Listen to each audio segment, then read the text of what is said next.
Mintis mo ako, pero iba ang pinakasalan mo! Pananagutan kita, pero kahit kailan, hindi kita pwedeng ibigan! Oo, aminin ko, mahal kita, nang dahil sa salapi mo! At nang dahil sa pag-ibig ko sa'yo, handa akong pumatay at mamatay! Katawan ko lang ang minahal mo, at hindi ang pagkatao ko! Mr. Romantico. Kumusta po kayong lahat, mga giliw naming tagapakinig?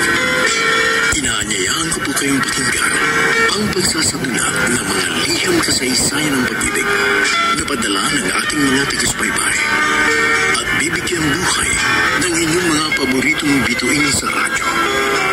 Mga kasaysayang nagtatampok ng mga pusong sugatan, mga pusong suwi, at mga pusong punong-puno ng pagmamahal. Lahat po yan sa loob ng kalahating oras. Ang inyong Tia Deri.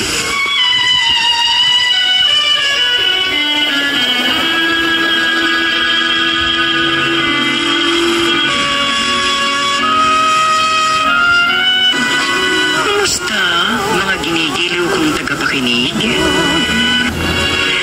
Ito po ang kasaysayan sa mga liham sa inyong Tia Deli.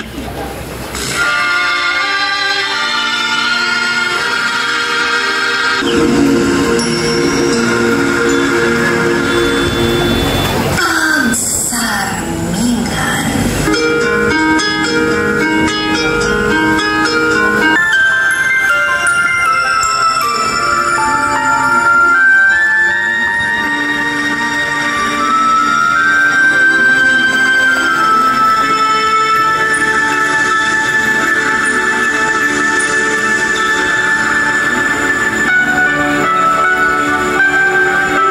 Mga batang 90s, kamusta ka na? Kamusta na ang kabataang 90s? Ang sarap balikan ang nakaraan.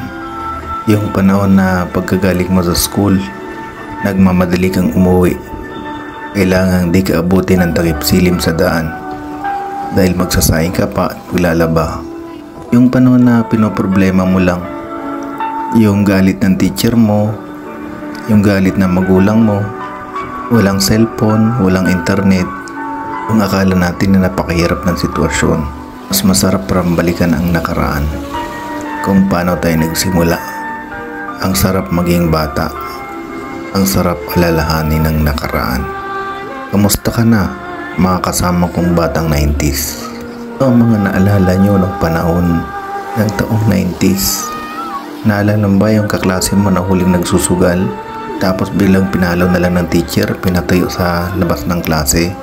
Tapos nahuli yung classmate mo na nangopya. Biglang piningot doon sa tenga.